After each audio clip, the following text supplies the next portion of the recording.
그날 가족 회의실 문이 내 앞에서 쾅 닫혔다. 넌 여기 있을 자격 없어. 피 한 방울 섞이지 않은 년이 형제들의 냉소가 벽을 뚫고 들려왔다. 나는 그 자리에 서서 손가락이 떨리는 걸 느끼며 생각했다. 이게 끝이 아니야. 시작일 뿐. 나는 김지은, 서울의 한 중소기업 가문에서 태어났다. 아니, 정확히 말하면 입양됐다. 부모님은 나를 5살 때 데려왔고 나는 그 집에서 25년을 살았다. 아버지는 회사 사장, 어머니는 전업주부, 그리고 2 오빠와 여동생. 우리는 평범한 가족처럼 보였다. 하지만 아버지의 병이 악화되면서 모든 게 변했다.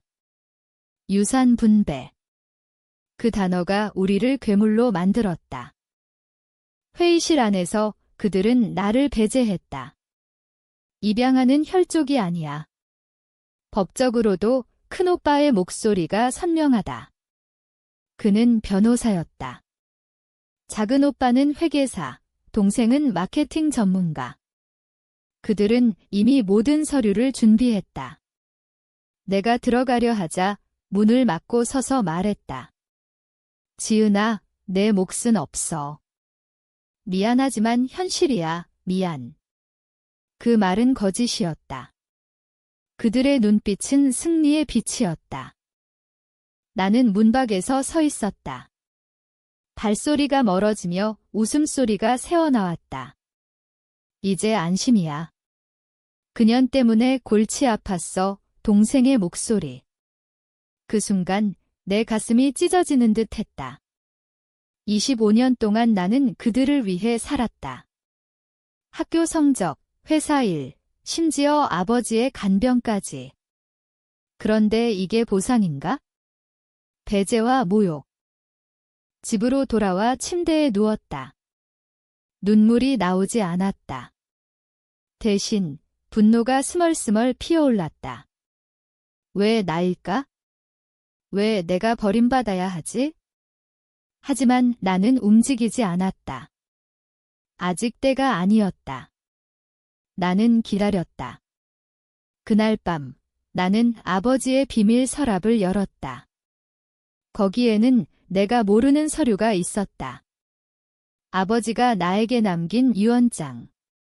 모든 재산을 김지은에게 하지만 그들은 그것을 숨겼다.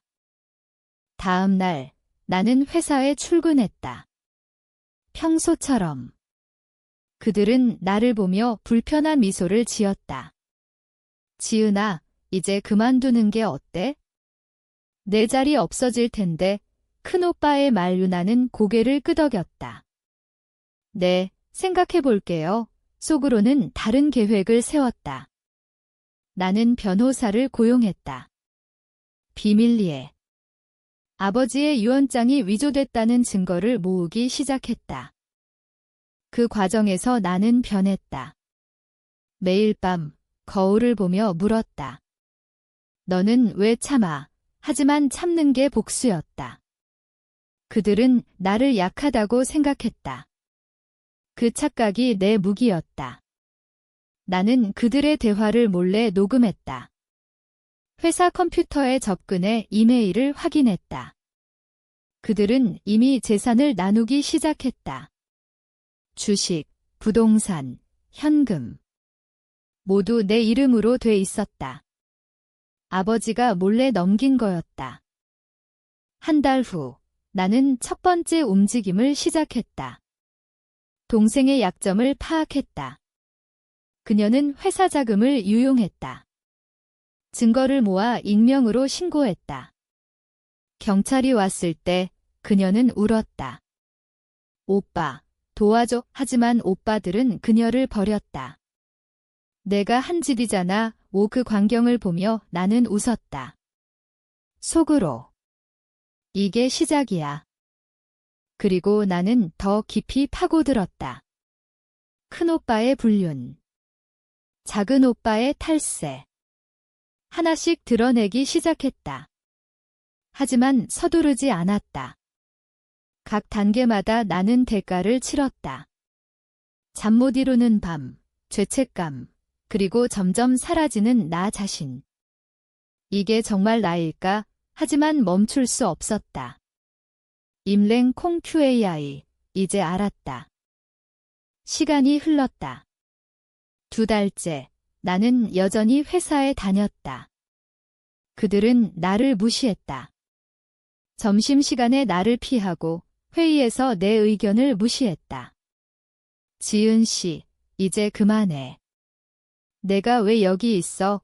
작은 오빠의 말, 나는 미소 지었다. 아직 할 일이 있어서요. 밤에 나는 자료를 정리했다. 아버지의 유언장을 복사해 안전한 곳에 숨겼다. 변호사는 말했다. 이게 진본이면 모든 게 당신 거예요. 하지만 증거가 필요해. 나는 증거를 모았다.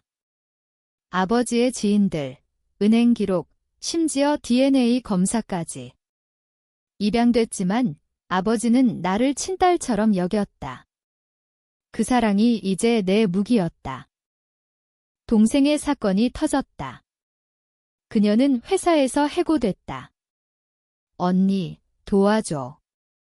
나 잘못했어. 그녀가 내게 왔다. 울면서. 나는 안아줬다. 괜찮아. 지나갈 거야. 하지만 속으로는 생각했다. 내가 나를 그렇게 대했잖아. 그녀의 눈물은 가짜였다. 그녀는 나를 이용하려 했다. 나는 그걸 알았다. 그 다음 타겟은 작은 오빠. 그는 탈세를 저질렀다. 세무서에 익명 제보. 증거는 회사 서버에서 찾았다. 그는 당황했다. 누가 한 거지? 해킹인가? 그는 나를 의심하지 않았다. 나는 너무 약해 보였으니까. 그의 아내가 이혼 소송을 제기했다. 탈세 사실이 알려지면서 그는 무너졌다. 큰오빠는 가장 똑똑했다. 그는 변호사라서 모든 걸 예측하려 했다. 이게 우연인가? 그는 가족 모임에서 말했다. 누군가 우리를 노려. 그들은 나를 의심하지 않았다. 나는 여전히 가족처럼 행동했다. 선물을 주고 위로했다. 오빠, 힘들죠? 제가 도울게요. 하지만 내 마음은 차가워졌다. 매일 아침 거울을 보며 물었다. 너는 괴물이 됐어. 하지만 후회는 없었다. 그들은 나를 버렸다. 이제 내가 그들을 버릴 차례. 나는 그의 불륜 증거를 모았다. 사진, 메시지. 그의 아내에게 보냈다. 익명으로. 가족이 산산조각 났다. 어머니는 병원에 입원했다. 왜 이런 일이? 그녀의 말. 나는 그녀를 방문했다. 엄마, 괜찮아요. 하지만 그녀의 눈빛은 나를 원망했다. 너 때문인가? 그녀는 속으로 생각할 터. 나는 부정하지 않았다. 이 과정에서 나는 고립됐다. 친구들은 멀어졌고 연애는 없었다. 복수가 내 삶을 삼켰다. 밤마다 악몽을 꿨다. 아버지의 얼굴. 지은아, 용서해. 하지만 용서는 없었다. 현실은 용서하지 않는다. 3달째, 상황은 악화됐다. 작은 오빠는 파산 직전이었다. 그는 나에게 왔다. 돈 좀 빌려줄 수 있어? 웃기는 소리. 그의 돈은 원래 내 거였다. 나는 거절했다. 미안해요, 오빠. 저도 없어요. 그의 눈빛이 변했다. 의심의 씨앗. 큰오빠의 이혼 소송이 시작됐다. 그는 분노했다. 누가 한 거야?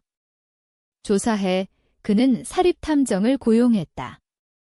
나는 조심했다. 모든 트레이시즈를 지웠다. 하지만 그는 가까워졌다. 지은아, 최근에 이상한 일 있었어. 그의 질문. 나는 태연했다. 무슨 소리예요? 동생은 재활원에 갔다. 그녀의 약물 문제까지 드러났다. 내가 유발한 건 아니지만 스트레스가 원인이었다. 그녀는 전화했다. 언니, 나 미워하지 마, 미워? 그 이상이었다. 나는 변호사와 만났다. 이제 소송 준비해요. 유언장을 공개할 때였다. 하지만 서두르지 않았다. 그들이 더 무너지길 기다렸다. 어머니의 상태가 나빠졌다. 나는 병원에서 그녀를 지켰다. 엄마, 왜 나를 입양했어요? 내 질문. 그녀는 대답하지 않았다. 내 심리는 뒤틀렸다. 복수가 쾌감이었지만 공허했다. 이게 끝나면 뭐가 남아? 하지만 멈출 수 없었다. 임랭은 더 이상 옵션이 아니었다. 그들은 나를 파괴하려 했고 이제 내가 그들을 파괴한다. 큰오빠가 나를 찾아왔다. 너였어. 그의 직감. 나는 부정했다. 오빠, 무슨 소리? 하지만 그의 눈빛은 위험했다. 그는 증거를 찾으려 했다. 나는 대비했다. 4달째 전쟁이 시작됐다. 큰오빠가 나를 고소하려 했다. 증거 조작 혐의 하지만 그의 증거는 약했다. 나는 반격했다. 유언장을 공개했다. 법정에서. 이게 아버지의 진짜 유언입니다. 그들은 충격받았다. 위조야. 그들의 외침. 하지만 증거는 완벽했다. 법원은 내 편이었다. 재산은 내 거로 돌아왔다. 하지만 그게 끝이 아니었다. 나는 그들을 더 괴롭혔다. 회사에서 해고 통보. 이제 당신들 자리 없어요? 작은 오빠는 자살 시도를 했다. 병원에서 깨어났을 때 그는 울었다. 왜 나한테? 나는 방문하지 않았다. 동생은 해외로 도망쳤다. 큰오빠는 파멸했다. 그의 로펌에서 쫓겨났다. 나는 집에 앉아 창밖을 봤다. 서울의 불빛. 승리. 아니, 공허. 내 손은 피로 물들었다. 너는 이제 그들과 같아. 내 내면의 목소리. 하지만 후회는 사치였다. 현실은 계속된다. 5달째 모든 게 끝나가고 있었다. 어머니가 죽었다. 장례식에서 그들은 나를 노려봤다. 너 때문이야. 큰오빠의 말. 나는 대답하지 않았다. 장례 후 나는 집을 팔았다. 그들의 추억을 지웠다. 나는 새 삶을 시작했다. 하지만 그림자는 따라왔다. 밤마다 그들의 얼굴. 용서해. 하지만 용서는 없었다. 나는 변했다.